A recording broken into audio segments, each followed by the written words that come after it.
my dining room table, up potting some tomatoes. I plant my tomatoes in these little bootstrap farmers. I think these are 5x5s. I've had these several years. They last. And I'll just sprinkle several tomatoes seeds in here, and then when they get probably their second set of real leaves, I'll kind of pull the plants apart and up pot them into.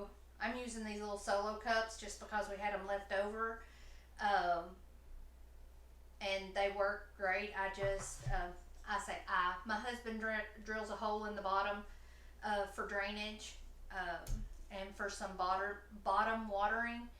Um, but really, what I was wanting to talk to y'all about today is one of my frontline gardener friends posed the question today that I've thought about all day at work, um, about what if your garden beds aren't ready for the planting season. Maybe you've just moved, or you're in between homes, or maybe you have moved but yet you've not got your space ready yet, but you want to grow something. Um, so I've thought about that today, and there's been lots of times I didn't have a place for a garden. I am an army wife.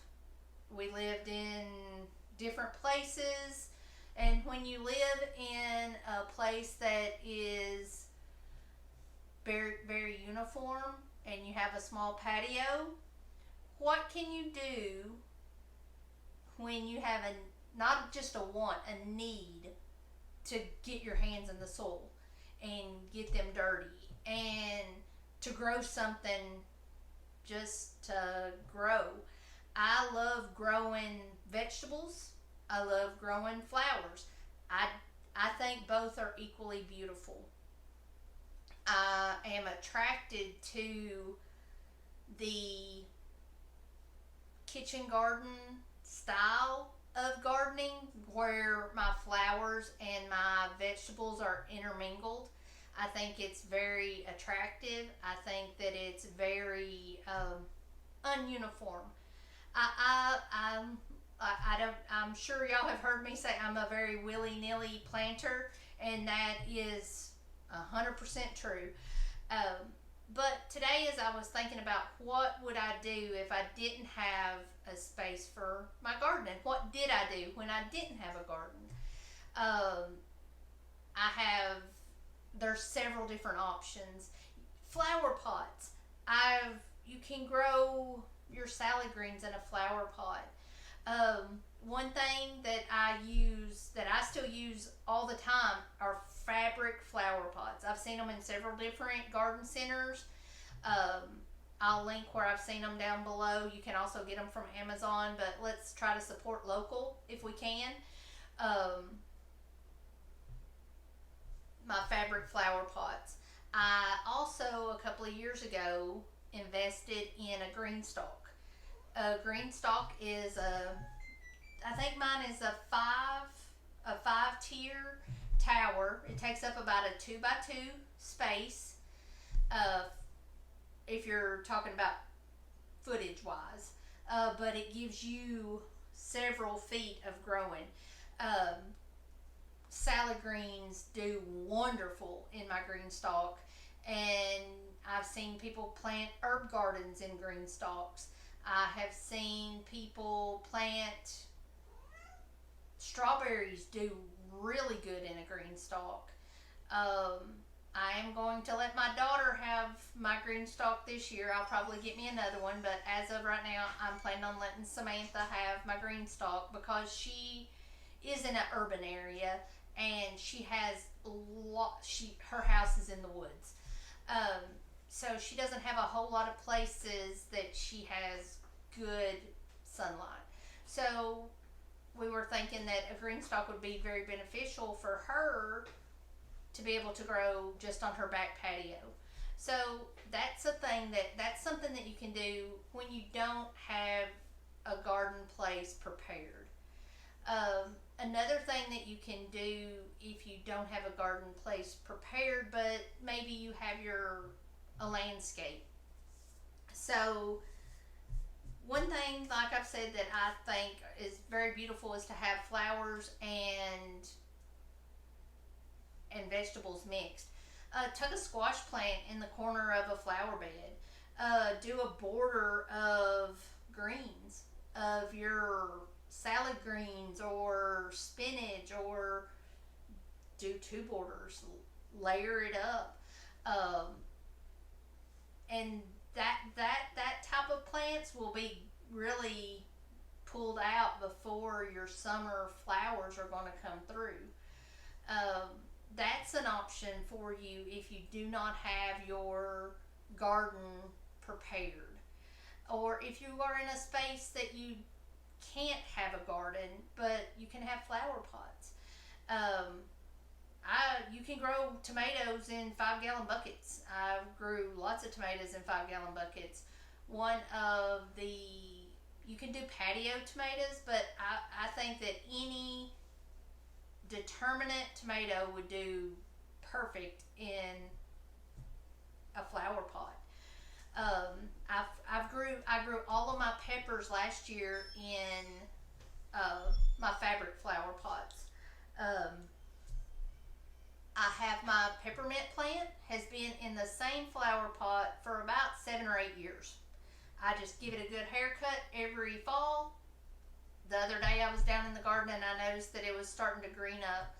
Um, but you can I grow microgreens all year long in my utility room on a shelf. Where there's a will, there's a way. If you do not have a garden place prepared, go to the dollar store, go to Walmart.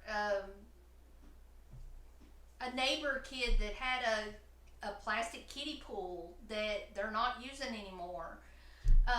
Drill you some holes around it, put soil in it. I grew probably 35 pounds of potatoes in a kiddie pool last year. It was just an experiment, but it worked. I've had herb gardens in kiddie pools before. But if you know that your garden is coming, and you have your garden all mapped out on a piece of paper, just how you're going to want it, and you know that you're going to have your garden by mid-May. Here in Middle Tennessee, our last frost date is April 15th. I will not plant these tomatoes on April 15th. There's no way that I'm going to put them in the ground on April 15th. I will look at my 10-day forecast and see if it's truly going to be warm for the next 10 days. And I'm planning on planting these May 1st. So the only thing that I would not plant in a garden that would be built and ready by, say, May 15th are my brassicas and my greens, my salad stuff, just because in my climate, I'm in a zone 7B. It gets so hot so quick in May that your lettuce and your all that just bolts so quickly. To me, you just wouldn't get very much production out of it unless you give it some shade. If you give it some shade, absolutely. But I would absolutely, if my beds weren't going to be ready until May 15th, I would go ahead and get my seeds and I would count back my 10 weeks from May 15th back, and that's when I would start my tomato seeds. So you can still be preparing your plants even if you think, oh man, it's already going to be mid-May before I'm going to have my beds ready. Or go ahead and prepare that kiddie pool. Get you a couple of 5-gallon buckets. there's lots of things that you can grow without having your garden prepared. Um,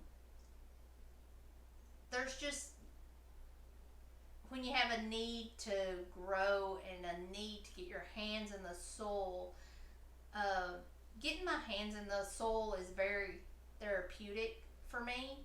Um,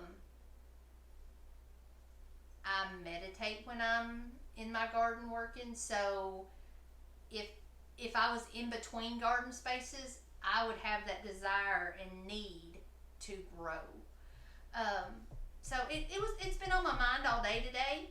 So I just thought that I would hop on here and give you just a few quick ideas of things you can do if you're in between gardens. Um, a garden can be an herb garden on your counter, in your windowsill, just anything to give you some joy and help on the grocery bill a little bit, I guess. But if anybody has any questions about anything or concerns or comments, comment below. I will be glad to either make a video about it, comment back to you. If I know the answer, I will be more than happy to help you. And if I don't, I'll find you somewhere to go to get the answer. Every county, I know in Tennessee, I think it's a nationwide program. I know it is in the South anyway. Is the county extension offices.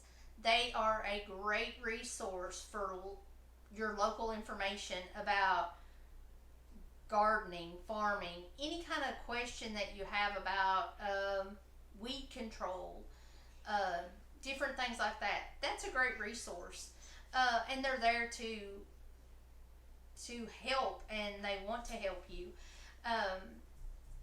So there's always resources. If you want to use me as a resource, I'll be glad to talk to you. I'll tell you what worked for me. I'll tell you what didn't work for me. I'm not an expert on success. I'm not an expert on failure, because I think failures lead to success. And in gardening, there's failures and successes every year. But in case you are between gardens, kind of think outside the box and see what kind of different ways you can come up with growing just a few plants even. But anyway, I'm gonna go finish supper. I heard my husband come in, so I've got to get my mess cleaned up, and I'll talk to you next time. Bye.